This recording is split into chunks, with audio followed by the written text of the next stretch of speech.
ओम ऐं ह्रीं क्लीं चामुंडा बीचे।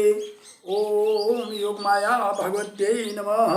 मित्रों, मैं रामोद पांडे शास्त्री आज कुमारी वैष्णवी चैनल से आप लोगों के समक्ष सप्तम स्कंद का चौथा अध्याय प्रस्तुत करने जा रहा हूँ।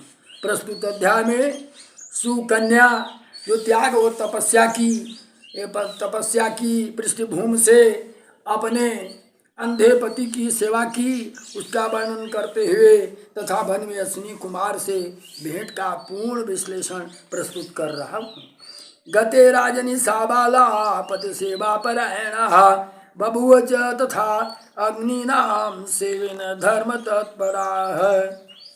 ये पुत्री राजा की च्यवन ऋषि की सेवा में तत्पर हो गई। पति की सेवा में संलग्न हो करके वह शीतकाल में उष्ण जल से उन्हें शीघ्रतापूर्वक स्नान कराती थी तथा मुनि का नित्य कर्म कराती थी। उनका नित्य कर्म समाप्त हो जाने पर सुकन्या पति का हाथ पकड़कर उठाती और पुनः किसी आसन अथवा कोमल शैया पर बैठाती। वह सुकन्या भोजन करने के लिए इन्हें विभिन्न प्रकार का भोजन बनाती और इनको भोजन से तृप्त करती थी।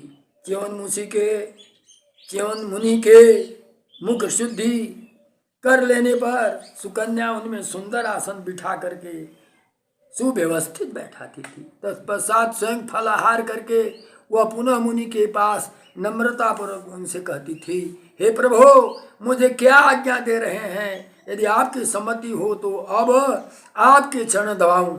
इस प्रकार पति परायण वह सुकन्या उनकी सेवा में सदा संलग्न थी।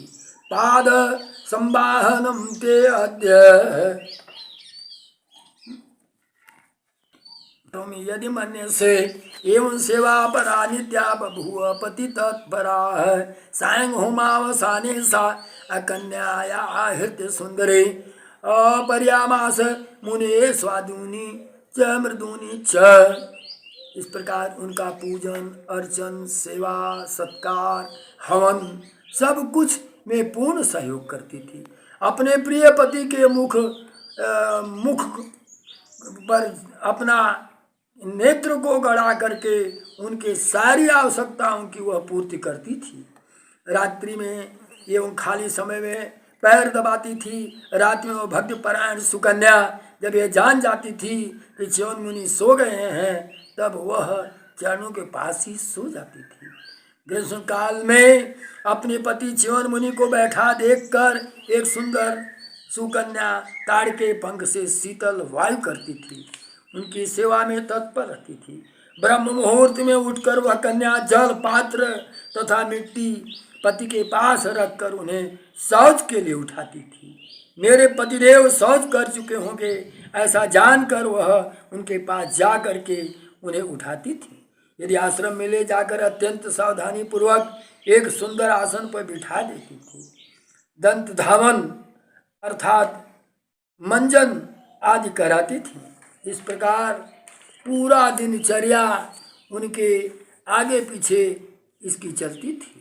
इस प्रकार वह श्रेष्ठ सुकन्या तपस्वी पति प्राप्त कर तप तथा नियम के साथ प्रेम पूर्वक प्रतिदिन उनकी सेवा करती थी।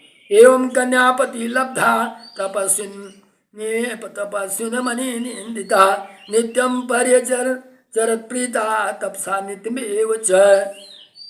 पति की सेवा करती करती किसी समय सूर्य के पुत्र दोनों अश्विनी कुमार क्रीड़ा करते हुए च्यवन मुनि के आश्रम के पास पहुंच गए।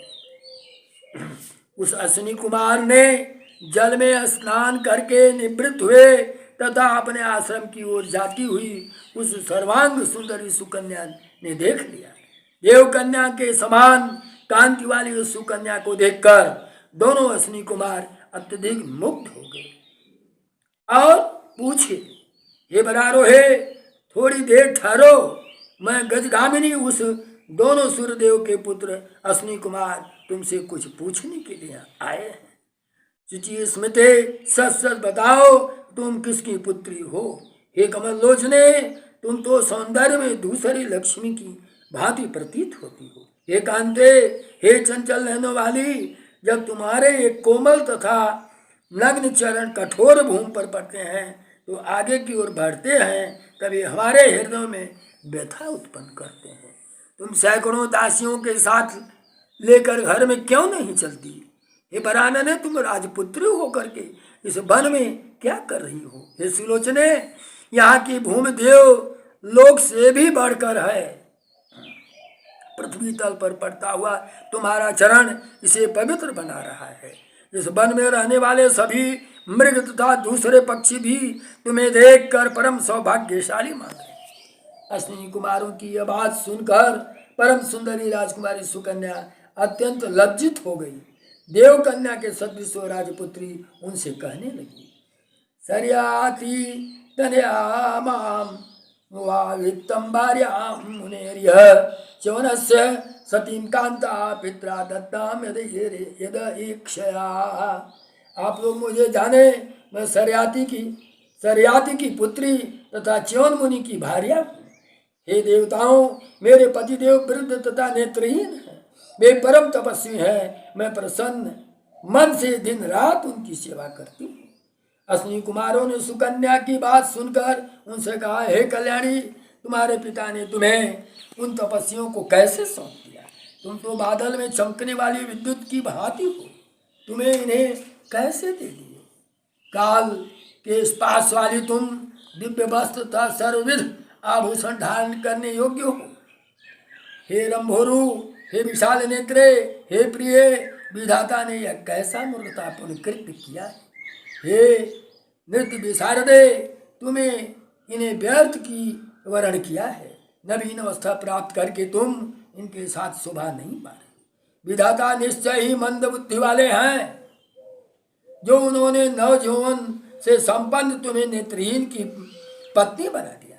हे विशाल लोचने, तुम इनके योग्य नहीं हो, अतः हे चारुलोचने, तुम किसी दूसरे का अपना पति बना लो।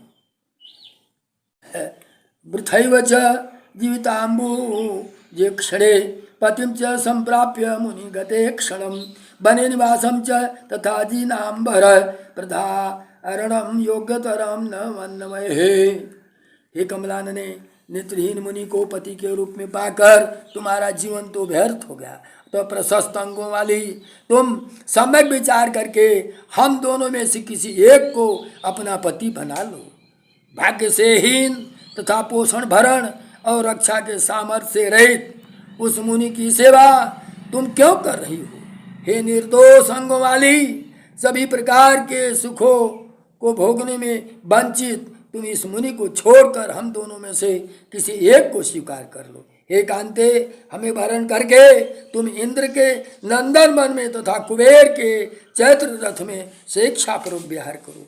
हे मानिनी, तुम इस अंधे तथा वृद्ध के साथ अपमानित होकर अपना जीवन क्यों बिता रही हो? भूपात्मजा त्वं शुभलक्षणा च जानासि संसार विहार भावना भाग्येन हीना विजते बने अत्र कालम कथम बाह यसे वृथा च। तुम समस्त शुभ लक्षणों से युक्त हो, राजकुमारी हो, सांसारिक हाव भावों की भली भांति जानती हो, अतः तुम भाग्यहीन स्त्री की भांति इस निर्जन वन में क्यों जीवन बिता रही हो? तस्माद् भजस्व अपिक भाषिणी चारु वस्त्रे एवं देवो तव सुखाय विशाल नेत्रे देवालयेषु च कृशोदरी भुंक्षं भोगां त्यक्त्वा मुनिं जरठमासु नृपेन्द्र पुत्री। हे राजा की पुत्री, कृष्णकटी प्रदेश वाली, हे राजकुमारी, तुम इस वृद्ध मुनि को शीघ्र छोड़ करके हमारे साथ देव भवनों में चलो।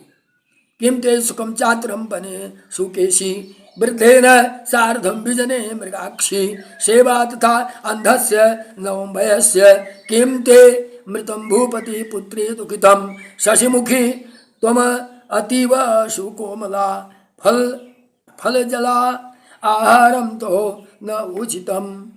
हे सुंदरी, केशों वाली मृगनयनी, इस निर्जन वन में एक वृद्ध के साथ रहते हुए तुम्हें कौन सा सुख मिल रहा है?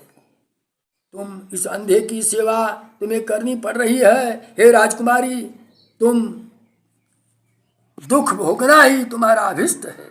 हे चंद्रमुखी, तुम अत्यंत कोमल हो, अतः वन में तुम्हारा इस प्रकार फल तथा जल में आना कदाचित उचित नहीं है। श्रीमद्देवी भागवते महापुराणे अष्टादशसहस्रस्यां संहितायां सप्तम स्कंधे अश्विनी कुमारो सुकन्यापति बोधवचनम वर्णनम नाम चतुर्थोऽध्याय। बोलो माँ जगदम्बा की जय।